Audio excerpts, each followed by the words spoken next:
Well, I don't think I've done a mic check, so just checking if everything's okay. Thanks, perfect. Thanks again, Mark. Thanks, Leanne, the team at Tryzens for supporting this morning's brekkie. A special thank you, of course, to all of you for coming along. I mean, I can't believe, I just wanted to check in with Matt Smith, who's the event director of Online Retailer.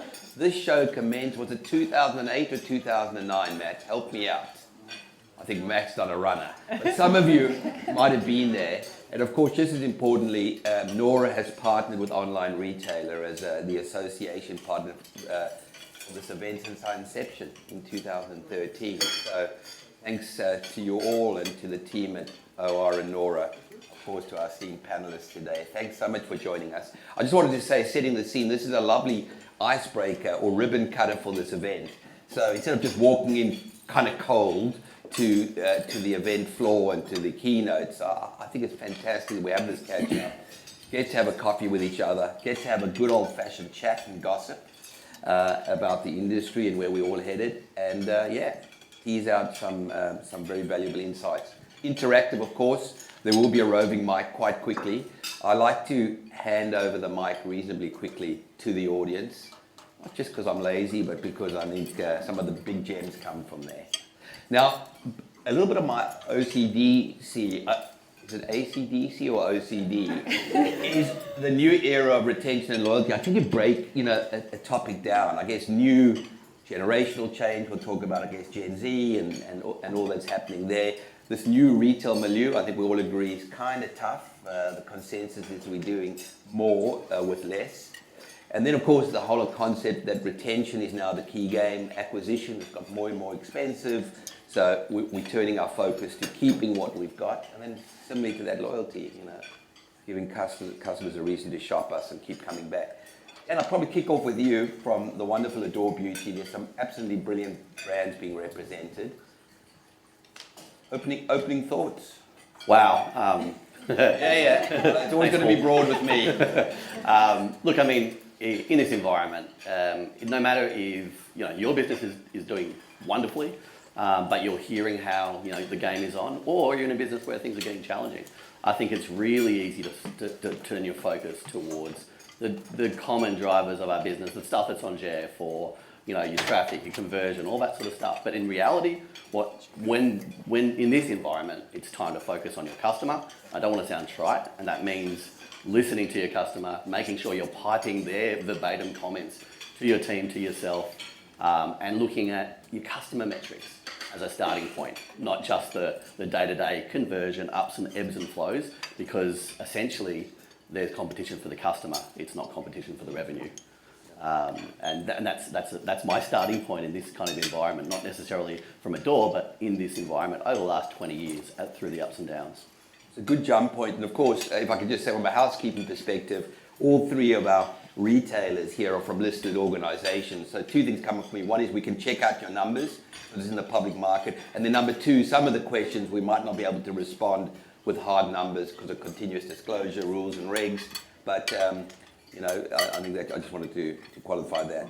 Nicole, value is obviously the hottest ticket in town as we find our budgets being stretched. Is this Big W's time? Well, I like to think it is, and it's quite interesting. We were having what we call the big connection, because everything is big at Big W. Every day is a big day. And we have always really focused on value as well as the price for our customers. We're seeing an interesting thing happening at the moment. Of course, as a discount department store, a lot of our customers are on the lower socioeconomic spectrum, and we're seeing them trade less with us, but we're trying to really focus on value and price for those customers because they still are our heartland and our really important customers. But what I'd like to see from people like Maya, although I probably shouldn't say it, people say they're trading down, I like to say they're trading in, and it's really how do we think about those customers too, right, and start to service a different demographic of customer that we may not have had shopping with us before, and provide value to them and brands and conditions that they're really used to, but still keeping our heartland, true to our heartland and servicing them as well, and really making sure that they can, we've always really been focused on our values as a business. And we always talk about real care for our communities, and it's really how do we make sure that they can keep sustaining their lives as they're facing these troubled times. And it's not just our customers, it's our team too who are facing some of these pressures as well. Yeah. Lina, lovely to see you. We were talking in our pre-prep, and I used the term online or retail veterans. I've been corrected. We're online retail pioneers, which I think is a far better term. But Lina, lovely to see you. We met many moons ago at Best and Less when you were at Best and Less in Leadership pre-Nora. Maya, I mean, you've done exceptionally well over the last few years against the odds. I mean, one of the challenges, I guess, for Big W, Maya, and perhaps even for Adore, is you're a very established brand. In fact, you know, loved, but been around for a pretty long time. How do you deal with generational change? A brand like Maya that's been around for so long speaks probably traditionally to an older demographic, or we're getting older. And then particularly, how do you use innovation, technology to engage with your customer and take those insights from them? Thanks, Paul, and lovely to see everyone here this morning. Thanks, everyone, for coming. And a couple things. So if I break it down into 3 buckets, we look at growth of customers. So what are we doing to actually grow our customer base? And there's a couple of things I can talk about there. One is we look at partnerships. So the partnerships velocity. So Velocity, Amex, Combank, all coming in and being able to use their points as part of the Myer One program is really a huge addition to our growth. The other thing that we look at is, what is our leakage? Where are we seeing leakage? And that really comes down to how we actually mine the data. And I think with over 4.3 million active customers in our loyalty program, it's all about what can we do actionable and at scale. So something really simple that we've done is actually make that very first reward moment and actually pull that forward. So we were seeing a big delay. How do we make those moments actually come forward to our customers? So really 3 key things for us is, what are we doing to grow? What are we looking at in terms of leakage? And we can action at scale by mining the data. Leanne, Tryzens, I mean, what a business. I mean, you work across so many retail brands globally. I think platform agnostic, you pretty much work with all the key e-commerce platforms. I think you've got such a valuable, helicopter view of what's happening. But perhaps for some of the audience who might not know Tryzens, can you give us a bit of an elevator on who Tryzens is, a little bit about yourself as well? Yeah, sure. So Tryzens is obviously an e-commerce delivery partner. We do work with particular platforms, Salesforce and SAP and Magento. But we do tend to be platform agnostic. From my side, so I head up CX at Tryzens globally. So it does give me that brilliant bird's eye view of our customers, all over the world. So I can kind of keep my finger on the pulse in terms of trends. And it's very much agnostic for me. It does not matter what the front end of the site looks like, what platform we're using. Essentially, for me, it's I support all of our customers, our clients, with understanding who their customer is and how to gather and harness the data in the best way possible. Basically create a really engaging and seamless experience. So that's, from my side. I can't talk for the whole of Tryzens, but so basically we're a bit of a full service kind of agency because we can help and consult on what you need to create to give your customers the best experience, and we can also deliver it. So. And just staying with your temperature check, I mean, because you've got this helicopter view, I mean, I think I must state the obvious by saying the mood out there is sober. We've got work to do. We're kind of coming off some of the highs of retail over the last few years. And then I also have a theory which I want to share with you and the panel. They actually we like, retailers in the room, like these gritty, tough times. Yeah. Because that Darwinian nature, we roll up our sleeves, we get scrappy.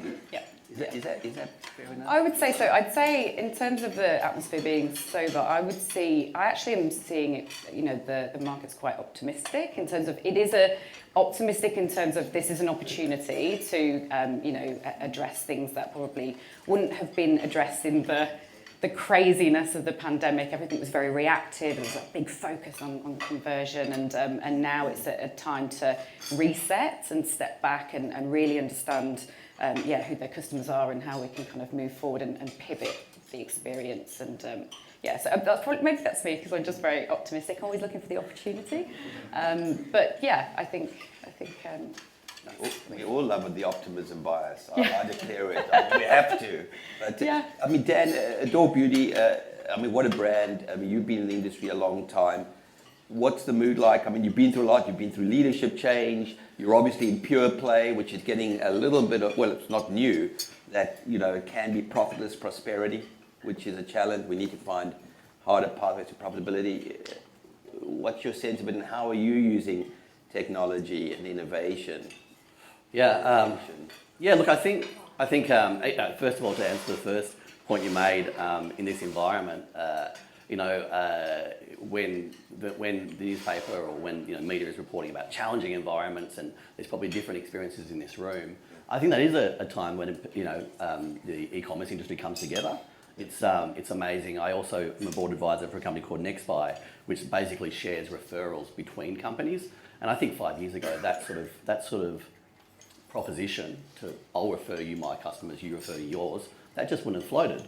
But they've seen 70 sign-ups, with really major brands in the first year, and that's only in the last 12 months. So it tells me about that sort of push towards co-support, collaboration. There's real value in partnerships, I think, from that NextBuy and Tryzens perspective, and I think. Yes, going back to the Adore Beauty point, it's a 20-year-old company now, and it's funny to think, hey, when you say before, we have been around for a while now, and there's been all sorts of ups and downs through that period. And I think last week in one of the media platforms reported that we are seeing strong demand for things like premium products like serums, but then also growing demand for value in some of the more basic stuff like moisturizers and cleansers. There is things afoot with your consumer, and it pays real dividends to look really carefully at what those trends are, because they'll be different in different industries. And the other thing too is that when we talk about value, it's not necessarily prices. Value is also about how you're giving value to your consumer. And one of the ways that we do that is through our content and through education, so that our consumer can choose the right thing for them and avoid that massive collection of bottles on the bottom shelf in their bathroom. And we're seeing real interest in those sort of articles, those sort of content, those sort of podcasts that we produce every week. So there's definitely changes out there. You can meet your consumer via your transaction on your website, but you can also do it via content, via media. And it's important you have a robust conversation with them, because if you think about your app, for me, anything I don't go to more than once at least every 3 months, I delete that.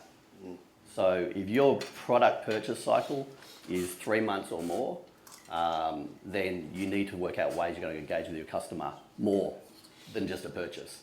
So think about, why should they come to you? How can you give them value beyond just the purchase? I think that's really important. Sorry, that was a long answer. I feel like I've hogged the time. So. I know. I think those are terrific insights. In fact, just to shout out the panelists again, what I really love about the three of you is I met Dan, I think, when he was at Vistaprint, and you would have certainly taken a lot of some of those experiences in scaling a business. I think I met you, Nicole, when you were at Qantas, which again, I think on the loyalty side, and we'll talk about loyalty, which I think is also a wonderful, platform. And then, as I mentioned, Linda was in Invest and Less, which had also gone through, its own iterations and challenges. But staying with the optimism piece, and staying with Myer and Big W, is my take, and I'm not always, looking at the market that closely, that you're both really in a good place. Big W, to me, seemed like a really cool comeback story, and you're probably taking it to the opposition with Target and Kmart. Kmart particularly has been the incumbent in the discount department store space. And then similarly, Myer, there's no doubt about it, are taking it to David Jones. You're more the darling. And if anyone from those businesses, no disrespect intended, I'm just saying these are the cycles that Dan referenced. We're all going to have our moments in the sun.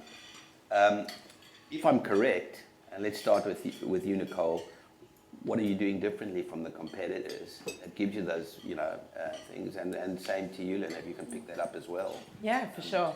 And I think it's an interesting one, and you touched on our comeback story, yeah? So for those of you who don't know, 2017, I wasn't there at the time, so don't blame me, but 2017 wasn't a good year for Big W. Basically, the business was at the point of basically going bankrupt, and there was a real pivotal point in that company around what was its position, and I think it's a good lesson for us now in these hard times too, in that you can't do a race to the bottom when there's tough times. It also happened at Qantas when I was there. Qantas and Virgin did a good airfare race to the bottom, and both of those airlines nearly collapsed at that time. So it's definitely a time to really think about what is your strategy and who are your customers, and really double down on that. I think from that, Big W really did learn a lesson. Kmart has made a really strong brand name for itself, and it's really focused in its home brand and actually doing things really, really cheap on mass, and that's where they're owning that, and so we don't want to go head to head there. We are still very committed to our brand focus and delivering value. So really that quality. So it's quality and price for us, not just price. So that's sort of where we're sort of continuing to play and really focus. Our digital business, which is when I came on board, has really grown, double-digit year-on-year growth for the last sort of 3 years. Obviously, we're seeing a rebalancing with COVID come back, with people wanting to go back in store. But now, and this is not a shameless plug for Tryzens, but we are really thinking now around, we have traditionally, because being a bricks and mortar business from the past, we have thought about stores first and digital as this kind of side piece. And we are only still roughly about 10% of total business sales. But we are now thinking if we really are going to connect this, and to your point around apps, you know, our app is a real connector. We only do really normally have a purchase cycle every 3 months, and that's just the nature of our business, because hopefully we are selling you a good product, so you're not needing to buy a vacuum every month with us. But we are using our app as a real connector between finding something when they're on the go with their kid. We've got a lot of families. Obviously, you've got your 2-year-old and your 3-year-old, and if anyone's got kids, I vowed off shopping with my toddlers when I had them. Now they're older, now they help. But it's really now thinking around how do we bring that omni-channel experience to life, and how do we go to the customers where they are, be it in social, be it in store, be on the go, be it making breakfast, that's often me because it's the only quiet time I get, making lunches, and how am I on my phone? So it's how do we actually connect all that? So that's really where we're starting to really think now around connecting with our core customers and bringing that true value across those channels. And I think the fact that we're investing in that right now is a testament that, yeah, times are tough, but if you don't stay true to what you're believing in and your business strategy, then I think you can quickly fall off the cliff. Yeah, this is a cheeky one, and tell me, share, sorry, I'll stay with you, Nicole, share with what you can. Some of you might know that I was chairing my deal that was acquired by Woolworths Group, and I think the jury's still out in the broader ecosystem of retailers, as well as in, you know, the investor community, that, you know, Catch and Westfarmers didn't go that great. I think there were learnings taken, by the way, by the Woolworths Group leadership. Can you share what you can? How's it all going? Because honestly, the My Deal guys, when I speak to them, but they don't, their lips are sealed. I mean, I'm assuming they're talking to Big W. I mean, why wouldn't they? You want to offer your customers a journey. You've got the My Deal marketplace platform, 5 million products or whatever. You've got Big W, known and loved with so many physical touch points. Tell me it's going well. Yeah, no, look, My Deal's a great business, and definitely lots of synergies with Big W. And I think our customers are really demanding from us a broader and more expanded range. So we're already currently selling on the My Deal platform and seeing some initial great success there. But likewise, we are running what's called Big Deals, and we are doing spot sales at the moment with the My Deal product on our website. And interestingly, what we've seen is it's the higher end, more premium products like Michael Kors, and that was our number one search term last week. But some of the other things that we are selling, I'm like, my brain's gone, coffee still hasn't worked properly. But it's the premium products from My Deal that are actually really resonating with our customers at the moment, which is really quite interesting. So early days of the partnership, lots of exciting things in the works. So maybe watch this space in a couple of months. But yeah, it's definitely, I think, a really powerful business, and I think a lot of synergies between Big W and My Deal. And we've all actually been brought under a banner called W Living at the Woolworths Group, which also partners with some of our other businesses such as Healthy Life and Pet Culture as well. So really focusing on those everyday essential needs for our customers. You've made my day, thanks. Lina, Maya. Yes. So I think Nicole referenced as well, this challenge for premium department stores to stick to their lane. Kind of looks like David Jones have kind of lost their way. Maya seem to be holding that middle ground very well. although there's some argument that the middle's not where you want to be.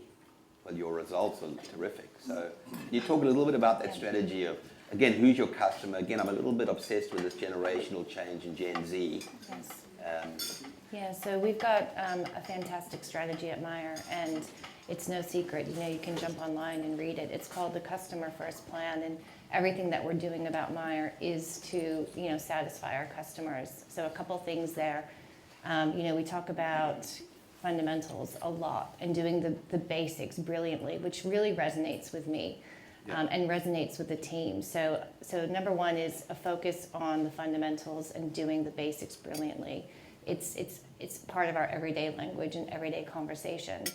Number two is, I mentioned about the data mining that we've been doing. We've been also leveraging third-party data to really understand what are the opportunities and breakdowns within customer behavior that actually we can increase that behavior, we can get that next purchase, we can increase shopping behavior. So we know that, you know, down to that sort of customer level. So we're really understanding what those opportunities are. And I think the third thing, which is in particular, you know, something that I've never seen before, is we have got real-time feedback, verbatims from customers coming to every team member on the floor, on their own devices in real time, which has really transformed the experience, and every team member actually gets rewarded themselves and gets, you know, gift vouchers for performing excellently and really servicing the customer, which is, I think, quite game changing, and it really does ground the business in what the customers are saying. And you know, we mentioned, you know, omni-channel, and that is a huge focus for us because we know that customers want to be able to transition between channels seamlessly. And we're doing everything that we can to make it as consistently good across those channels as possible. Excellent. Leanne, one for you before I go out to the audience. So have your questions ready. I might pick on a few of you if you don't, and avoid eye contact if you want to be. Tryzens, this concept, and I don't want to get too esoteric here, is clearly you're a technology-led business. And of course, with wonderful, you know, initiatives around artificial intelligence, which is obviously going to be probably the thematic of the show. But I'm hearing a lot of, we had a dinner last night, that the paradox here is that we've got to automate or perish. I mean, because we're watching costs. We've got to use this wonderful technology to remove friction for customers along the path to purchase. But we also need to connect deeply with customers, the people first. And we heard a thematic last night from a retailer that, you know, improves ASP by $300 by chatting to a customer in the change room with a very, you know, very good chat. Where do you sit? I mean, you're wonderful. You've got a lovely team. Is Tryzens people first, tech first? Definitely not tech first. Definitely I not. will, and yeah, sorry. Yeah. No, I'm glad. Yeah. When you said technology at first, I was like, oh no. Okay, good. This is coming from a CX practitioner. Yeah. Always customer-led. Technology is just the enabler. Right. And you also need to test and validate with the customer first before you actually go ahead and roll out a certain technology. Yeah. It may just fall flat, and it's not what they're even asking for. So you have to start with understanding who your customer is, their needs, their pain points, and then you can start to ideate and solution for the technology.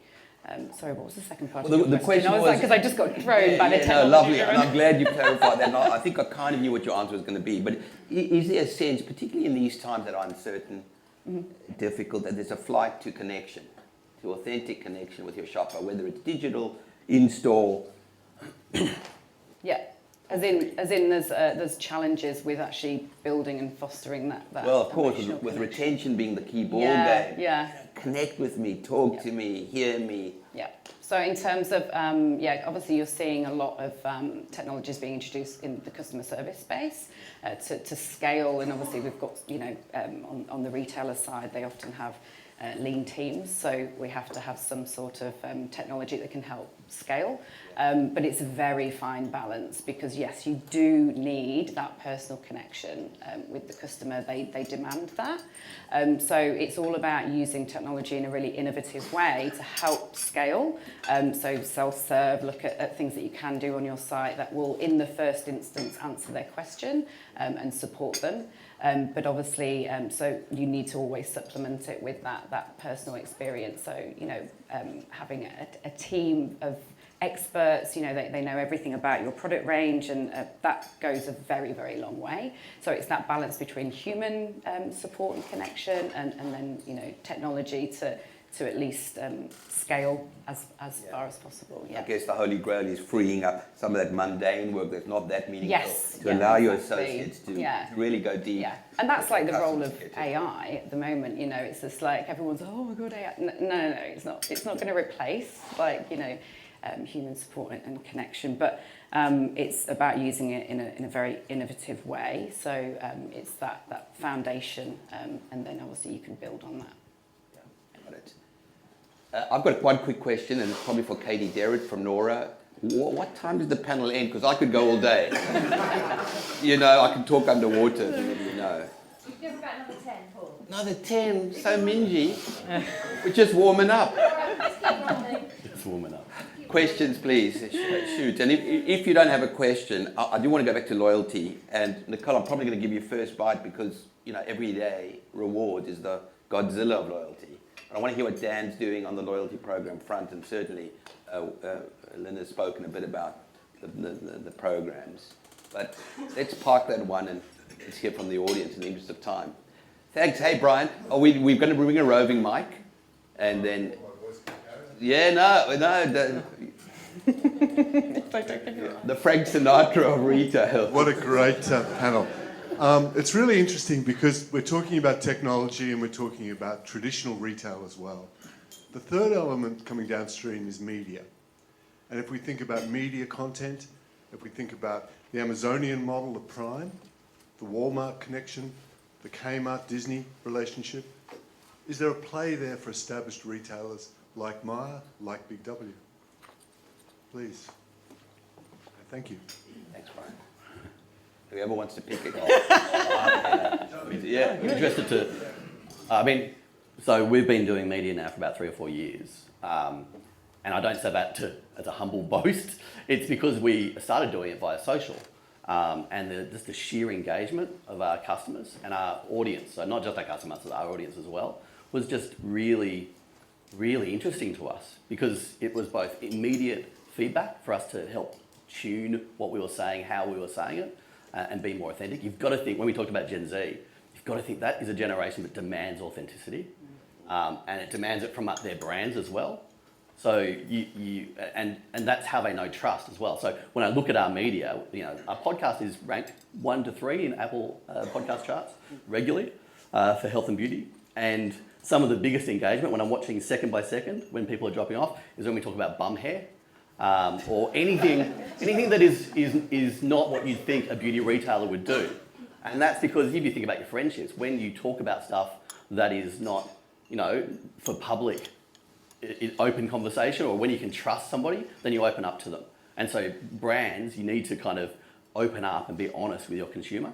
And Gen Z will take that as a sign that, hey, they're authentic. You have to actually be authentic. You can't just do it to get the trust and then, run away with that like a thief in the night. But that's really important. Media is its own play, obviously. We're monetizing media. But more than anything else, it's a way for us to stay connected via our blogs, via our YouTube, hundreds and hundreds of videos there, and via the podcast. It's a way to have a connection with an audience. And some of those will go on to purchase from us. It's really important in this environment, I think. Cool. Yeah, I'm happy to answer too. I guess, of course, you can't work in retail and not look at Amazon and what they're doing. And with our Everyday Rewards program, obviously they've tried their Everyday subscription program as well.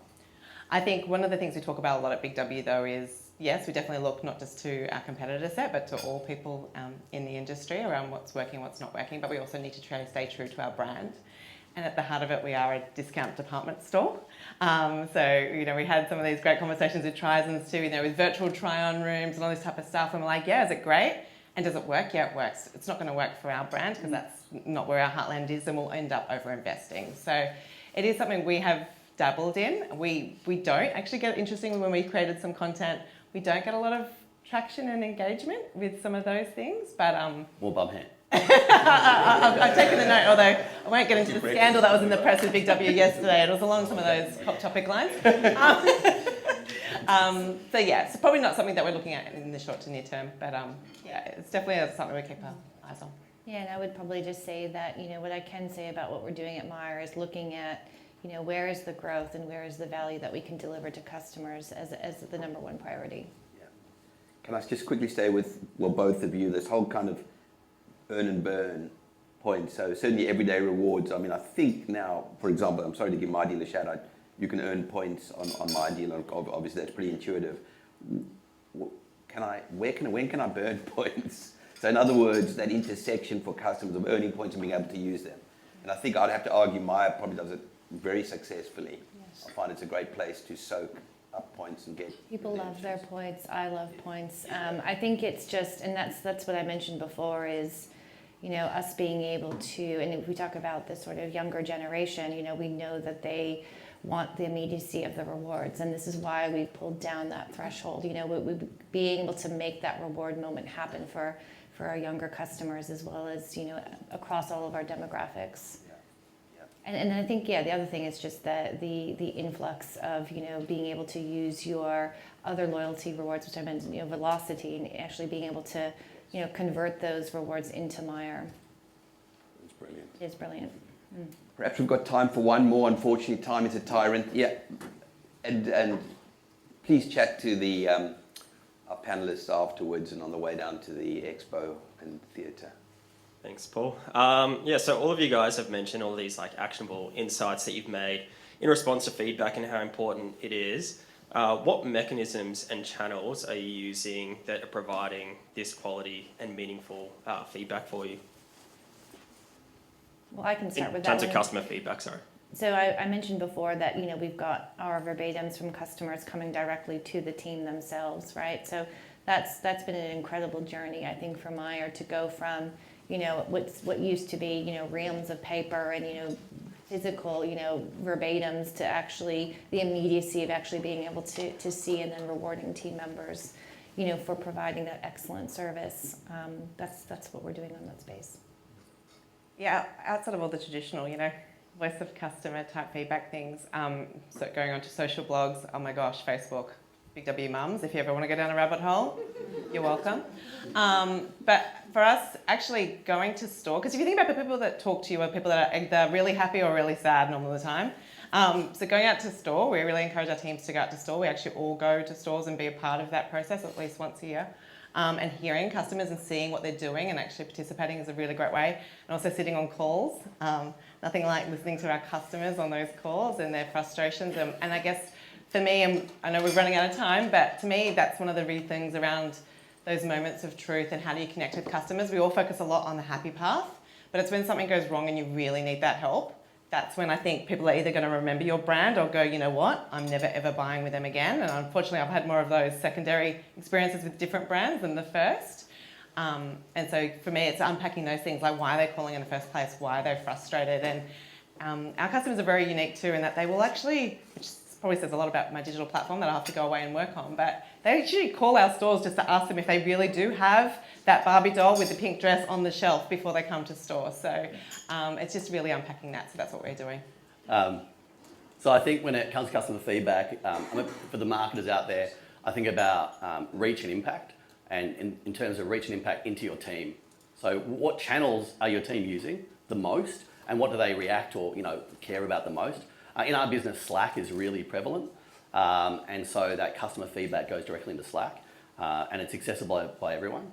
I think there's a common, you have to put the mechanisms in place, but you also have to walk the walk. So I'll look at that every day and bring it up in meetings through the days as well to talk about, hey, did you see that comment in the customer negative channel? Because that means that everyone kind of gets into the habit of looking at it, because you can't expect them to do that if you don't do it yourself. And I think the other point is the what would you call it, the sample sites that you take the feedback from. Try and avoid the natural temptation to, if you're tracking customer happiness, to take it from the places where they're likely to be the most happy, like when they've just got the delivery or when they just paid with their credit card. Take it from when they usually might be having a delivery late or 3 months later when the product might have had an issue, and then you're going to get some sort of more robust feedback, which will be more impactful on your customer experience. Brilliant. And last words to you as our very generous, again, host and supporter this morning. Thank you so much for a great breakfast session. I guess, two quick things. Perhaps if I can ask you to close with a vote of thanks to our wonderful panelists and audience. But just before that, who do I speak to at Tryzens if I'm in retail and I want a little bit of guidance, advice, counsel over the next couple of days? Mm-hmm. Where do I find you? Are you the right person to speak to? Anyone in your team, Mark? Absolutely. So obviously myself, if it is questions around moving towards customer centricity and looking at how to create robust customer first omnichannel strategies, and I'm your man. We've got a team dotted around. We've got some my team here, amazing UX UI designers, and then we've got Sean and Alec. Everyone put your hands up if you're from Tryzens. Yeah. We're going to be down on our stand downstairs, which obviously Mark spoke to earlier. But we are actually doing what we're calling a CS clinic, but maybe it's more of a UX clinic. So feel free to come and sit down with our team, and we've got a screen up, and we're actually going through your site if you want to get a bit of feedback on it. And obviously the team's really, really talented. We know what best practice is. We will inform it with as much data as possible, but we won't have access to GA, etc., or things like that. But if you want to pop down for 10 minutes and just have a chat to the team, and we can really kind of pick out those key areas of opportunity.